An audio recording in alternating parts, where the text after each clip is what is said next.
આપ સર્વોને હેતપૂર્વક જય શ્રી સ્વામિનારાયણ। આજની સત્સંગ કથા વાર્તા નિજ મંદિર સાવરકુંડલા। જય શ્રી સ્વામિનારાયણ। આજે આપણે વૈશાખ સુદ મોહિની એકાદશીના વ્રત વિધિ અને મહાત્મ્ય ગાથા ભાવથી સાંભળશું। યુધિષ્ઠિરે પૂછ્યું, હે જનાર્દન, વૈશાખ માસમાં શુક્લ પક્ષમાં કઈ એકાદશી આવે છે?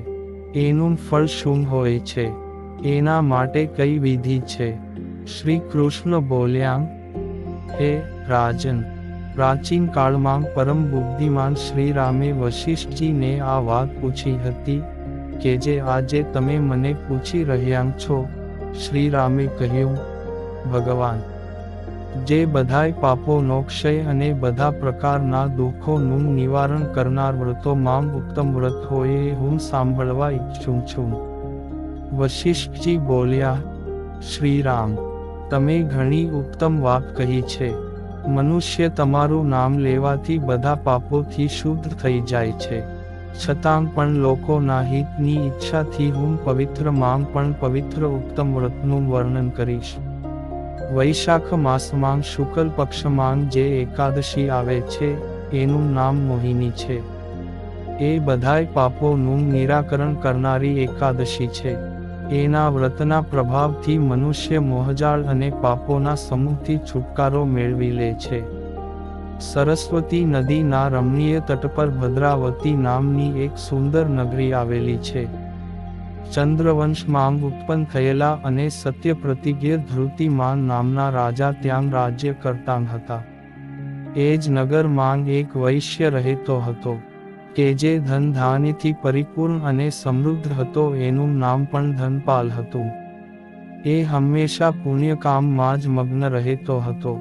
પ્રજા માટે પરબો, તળાવો, કૂવા, ધર્મશાળા, બગીચાઓ અને ઘરો બનાવડાવતો। શ્રી વિષ્ણુની ભક્તિમાં એનો હાર્દિક અનુરાગ હતો। એ હંમેશા શાંત રહેતો। એના 5 પુત્ર હતા, સુમતિ, કીર્તિબુદ્ધિ, મેઘાવી, સકૃત અને ધૃષ્ટબુદ્ધિ 5મો પુત્ર હતો। એ હંમેશા મોટા પાપોમાં જ સંલગ્ન રહેતો। જુગારમાં એની ઘણી આસક્તિ હતી। વેશ્યાઓને મળવા માટે એ લાલાયિત રહેતો। એનું મન ન તો દેવતાઓના પૂજનમાં લાગતું કે ના પિતૃઓ તથા બ્રાહ્મણોને સત્કારવામાં। એ દુષ્ટાત્મા અત્યાચારના માર્ગ પર ચાલીને પિતાનું ધન બરબાદ કરતો। એક દિવસ એ વેશ્યાના ગળામાં હાથ રાખીને ચોવાટે ફરતો જોવા મળ્યો ત્યારે પિતાએ એને ઘરમાંથી કાઢી મૂક્યો અને બધું બાંધવોએ પણ એનો પરિત્યાગ કરી દીધો। હવે એ દિવસ રાત દુઃખ અને શોકમાં ડૂબી ગયો, અનેક પ્રકારના કષ્ટો ભોગવતો જ્યાં ત્યાં ભટકવા લાગ્યો। એક દિવસ કોઈ પુણ્યના પ્રતાપે એ મહર્ષિ કૌંડિન્યના આશ્રમ પર જઈ પહોંચ્યો। વૈશાખ મહિનો હતો। તપોધન કૌંડિન્ય ગંગાજીમાં સ્નાન કરીને આવ્યા હતા। દુષ્ટ બુદ્ધિ શોકથી પીડિત થઈને મુનિવર પાસે ગયો અને હાથ જોડીને તેમની સમક્ષ ઊભો રહીને બોલ્યો, બ્રાહ્મણ, દિવ્ય શ્રેષ્ઠ, મારા પર કૃપા કરીને કોઈ એવું વ્રત બતાવો કે જેના પુણ્યના પ્રભાવથી મારી મુક્તિ થાય। કૌંડિન્ય બોલ્યા, વૈશાખના શુક્લ પક્ષમાં મોહિની નામની પ્રસિદ્ધ એકાદશીનું વ્રત કર। આ એકાદશીના દિવસે ઉપવાસ કરવાથી પ્રાણીઓના અનેક જન્મોના કરેલ મેરુ પર્વત જેવડા મહાપાપો પણ નષ્ટ થઈ જાય છે। વશિષ્ઠજી કહે છે, હે શ્રીરામ, મુનિના આ વચનો સાંભળીને દુષ્ટ બુદ્ધિનું ચિત્ત પ્રસન્ન થઈ ગયું।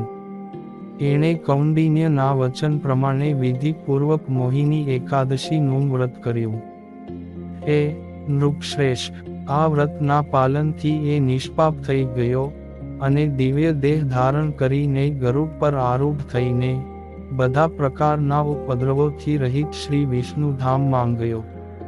આ પ્રમાણે મોહિની એકાદશીનું વ્રત ઘણું જ ઉપયોગી છે। એ વાંચવાથી અને સાંભળવાથી 1000 ગૌદાનનું ફળ મળે છે।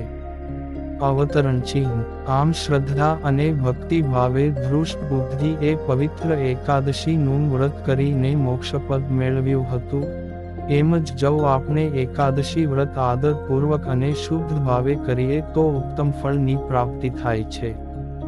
જય શ્રી સ્વામિનારાયણ.